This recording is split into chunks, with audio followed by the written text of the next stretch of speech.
the greatest people of Israel. Our scriptures have left us a message, and now our mission is to implement it. We're creating the future which the sages spoke of. Climate disasters are rumbling all around us, and the world needs our help.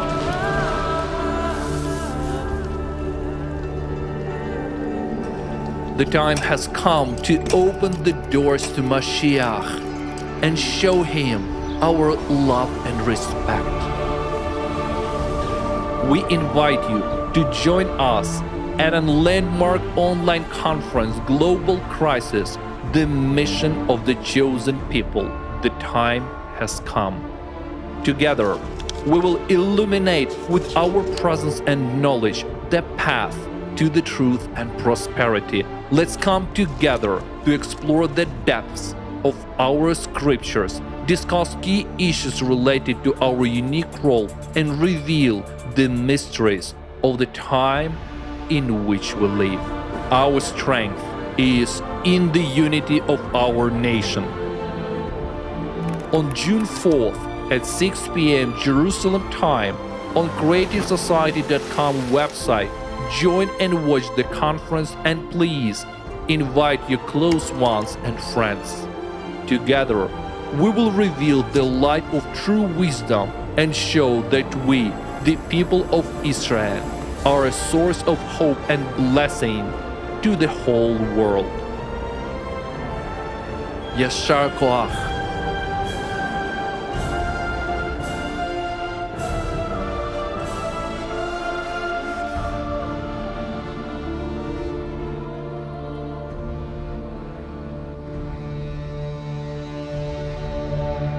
Global Crisis, the mission of the chosen people.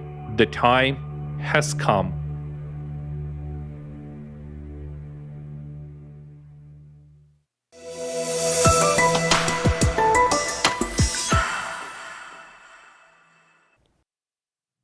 Good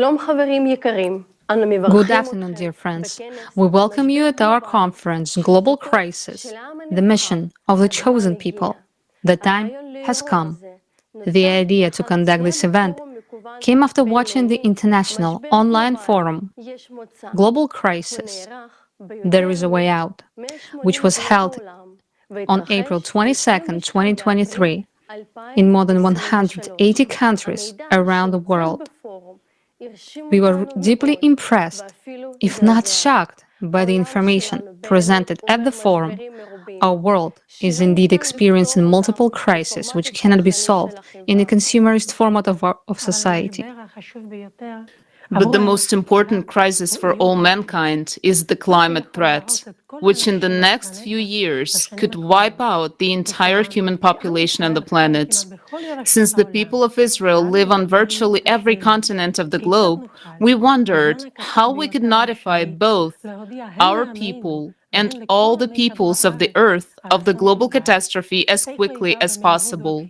How to tell people quickly and clearly that there is a way out of this climatic collapse, and what role our chosen people can play in surviving all of humanity and saving them. Today, we face the harsh reality, and our world faces the brink of an abyss, and that is why we, people of Israel, the women, the mothers, are gathered here with you today in a live broadcast. We feel it is our duty to inform all of our people of the impending catastrophe, of that there is a way out. This conference right now is being translated into more than 50 languages and broadcasted on numerous media platforms.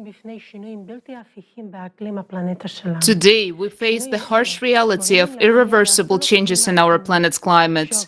These changes are leading to an increase in devastating climatic disasters that are becoming stronger and more dangerous each year. Floods, forest fires, hurricanes, typhoons, earthquakes, droughts, severe storms are all becoming part and parcel of our reality. We see climate disasters around the world destroying homes and entire cities, destroying crops, and most disturbingly, taking hundreds of thousands of lives. And these facts cannot be erased. This is the harsh truth that we face every day. But what leads to such increase in natural disasters? What challenges do people experience when facing a natural disaster? What do the survivors want to tell to the world? What climatic challenges will we as humanity face in the near future? And are we prepared for them? What will the residents of Israel have to face, and what do the climatic anomalies that are recorded in the territories of the Middle East tell us? Today, you will learn the answers to these questions and to the most important question of all, how to save your life and the lives of your loved ones from the impending planetary climate threat that already affects everyone. Unfortunately, destructive and rampant natural phenomena are also becoming a disturbing reality in Israel. Let's watch a video about what dangerous changes have occurred in our country's climate within a few years and how this has affected our lives.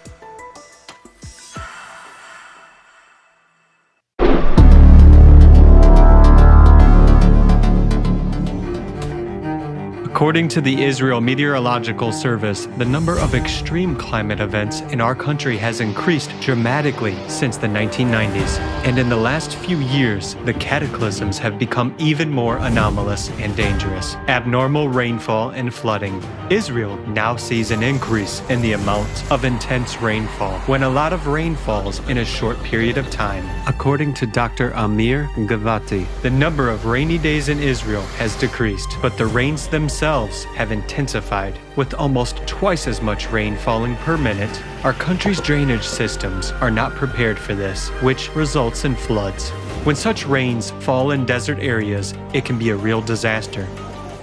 Dry, hard soil is unable to absorb water, and the rainwater turns into raging rivers that literally sweep away everything in their path. That's exactly what happened on April 10, 2023 in Mashiach, one of the driest regions in Israel, when more than a year's worth of rain fell in just a few hours. This caused a massive flash flood. People found themselves in a water trap, unable to find a safe place. 60 people had to be evacuated by helicopters. Unfortunately, the water currents claimed the lives of several people who could not be rescued.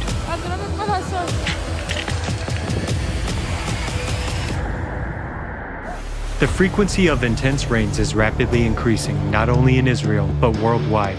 Take a look at how much the intensity of precipitation has changed over the past 20 years. They are marked in blue on the maps. With such a continuous increase in precipitation intensity, we will face a terrible catastrophe in the next few years, when flash floods will simultaneously hit vast territories across the globe. And we will not be able to rely on assistance from neighboring countries because they will be in the same dire situation. Storms. There's a growing number of powerful storms on almost every continent, and they are developing very rapidly. According to a study by scientists at the Weizmann Institute of Science, the frequency of storms in the southern hemisphere has already reached the projected level for the year 2080. If we are already seeing the progression of climate disasters that is more than half a century ahead of what's predicted, then what should we expect next? In Europe, the average annual number of storms from the year 2000 to the present day has increased by almost 18 times, and their behavior has become abnormal. Unprecedentedly, 3 consecutive deadly storms hit northern Europe within a few days of each other. Like other disasters, storms also synchronize. In early 2022, within 1 week, stormy weather simultaneously covered half the planet. During the same time, Storm Elpis came to Israel from Greece, bringing record amounts of snow. On Mount Hermon, snowdrifts reached nearly 2 meters in height, and in Jerusalem, about 20 centimeters of snow fell.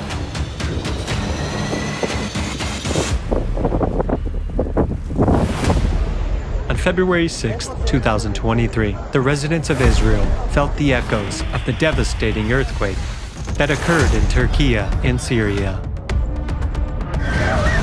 On On the same day, Storm Barbara struck Israel with fierce winds, heavy rain, and a sharp cold snap.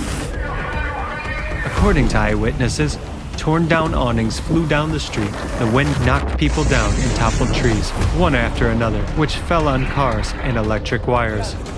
Winter stormy weather came to Israel in mid-April this year. Heavy rains, hailstorms, and even snowfall caused great damage to crops. Within just 2 days, the resulting damage amounted to around $35 million. One of Israel's best-known farmers, Miss Batami Sorek, noted that the chaotic and unpredictable climate has had a detrimental impact on crop production in recent years. According to the Insurance Fund for Natural Risks in Agriculture, disasters caused over $44 million in damages to the country's agriculture last winter, which is 60% more than in the winter of 2019-2020. And every year, the economic losses of the agricultural sector continue to increase. The climate crisis is already leading to a reduction in arable land worldwide. Experts from the fund note that Israel is also facing this danger. Extreme heat waves and fires. Just a few years ago, Israel's climate was more stable. However, we are now seeing an increase in heat waves and abnormal occurrences of unseasonal cold, with sudden spikes in temperature. For instance, March this year began with a strong heat wave, which was abruptly replaced by cold and wet weather in less than a day. In Israel, temperatures are rising almost twice as fast as the global average. This means that the consequences will be many times greater. The summer of 2021 was already the hottest summer on record in the country. 2022 was not much better. According to a study by the Dynamical Meteorology Group at the Weizmann Institute of Science, Israel has been experiencing periods of summer heat even in winter over the past 15 years. Local residents note that the weather in the country has changed so much that they no longer wear coats and scarves during Hanukkah, but instead go to the beach. In 2022, record-breaking high temperatures were registered even in December. On December 18th, the heat reached 26 degrees Celsius at Ben Gurion Airport.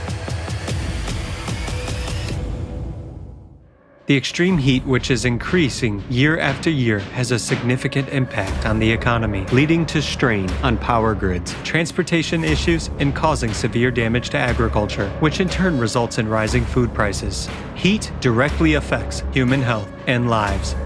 According to the report of the Ministry of Environmental Protection of Israel, each heat wave claims the lives of an average of 45 people. Unfortunately, this is only the beginning. Recall what the climate was like 10 years ago. What was the situation like 5 years ago? And what is happening now? Now, extend this progression and you will understand what trouble is awaiting us in the next few years. Scientists in Israel are already sounding the alarm, highlighting that not only is the heat increasing in the country, but also the humidity levels. And the combination of these conditions becomes life-threatening. For instance, at a temperature of 104 degrees Fahrenheit and a relative humidity of 60%, even a healthy person can survive for just 6 hours. The ever-frequent waves of extreme heat and rainfall deficits are drying out vegetation, creating fuel for wildfires. Additionally, the number of lightning strikes has significantly increased in our country, often serving as the cause of ignitions, and hurricane-force winds contribute to the flash-like spread of fire. According to the report by the Israel Meteorological Service, the average number of fire-prone days per year has increased since the 1980s. The number of days with a higher danger level has increased by 2.5 times, while those with very high and extreme danger have tripled. We have to admit that the climate is outpacing us. The cataclysms are progressing much more rapidly than many experts expected. Professor Colin Price, head of the Climate Crisis Initiative at Tel Aviv University, states, "We expected these phenomena to occur in a few years, but they are happening now." Unfortunately, the situation is deteriorating much faster than expected. The data suggests that these cataclysms will occur more frequently and become more severe, causing even greater destruction to our homes, cities, businesses, and our country. We have never faced such a progression of climate catastrophes before. Why this is happening and why this is only the beginning will be explained further.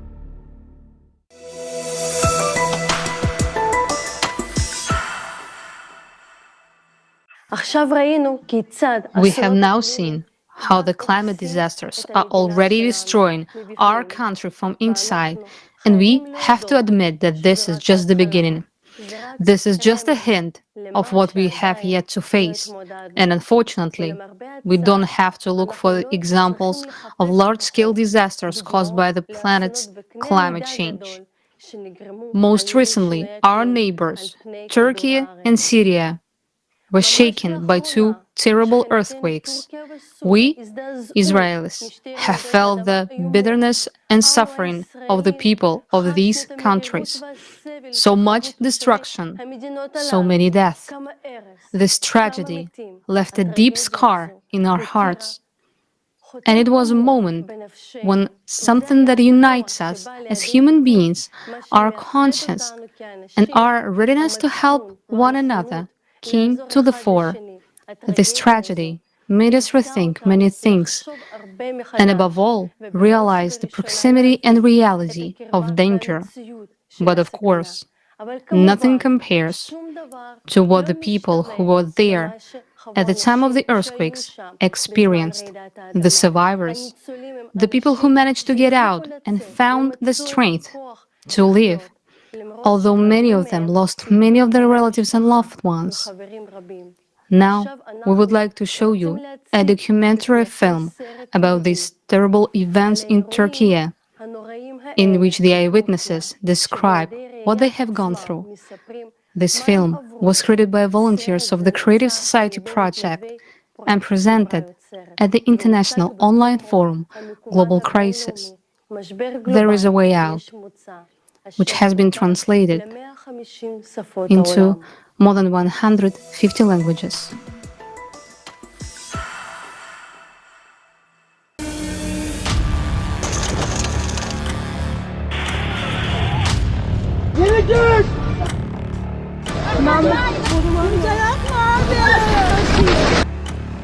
On the night of February 6th, there was a devastating earthquake of magnitude 7.8 in Turkey and Syria. In the afternoon, there was another one with a magnitude of 7.5. We are in Turkey. We talked to people who survived this tragedy.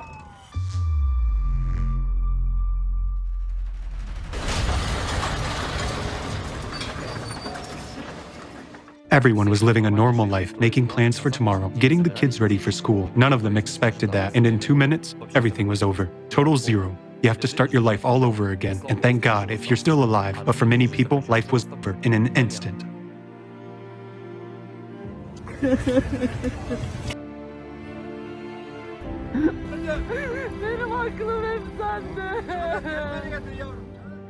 I woke up and woke up my family. As we were going down the stairs, the concrete already began to fall. I opened the window and said, "There is smoke everywhere." I thought we would die. I couldn't see because there was smoke, crack, crack, crack. Windows were bursting. The houses, they fell right before our eyes. And there was so much dust, as if a bomb exploded somewhere nearby. Communication with these people made a strong impression, and we must pay tribute to them. It was impossible to listen to it. I mean, it was very hard psychologically to listen to it, yet they survived it. The buildings collapsed. Everyone outside was in such a hell. People who had left their parents inside and were unable to get their children out during this time were crying for help. One man who we interviewed lived on the 5th floor. He said the house just collapsed. When the earthquake started, I ran out onto the balcony, and 2 minutes later, I just stepped on the ground. The apartment building next to me completely flattened to the ground. 7 floors of apartments flattened to the ground. There was a woman and a man.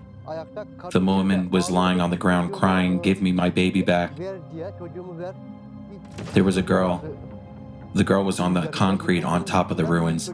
I picked her up, but she was not alive. I heard people screaming. People kept on screaming under the rubble of the apartment building. Those balconies are piled up on top of each other, intertwined. I mean, they were piled up in such a terrible way, trapping babies inside. They remained in those collapsed houses forever. Not a single building remained. Hatay was ruined. Hatay was destroyed.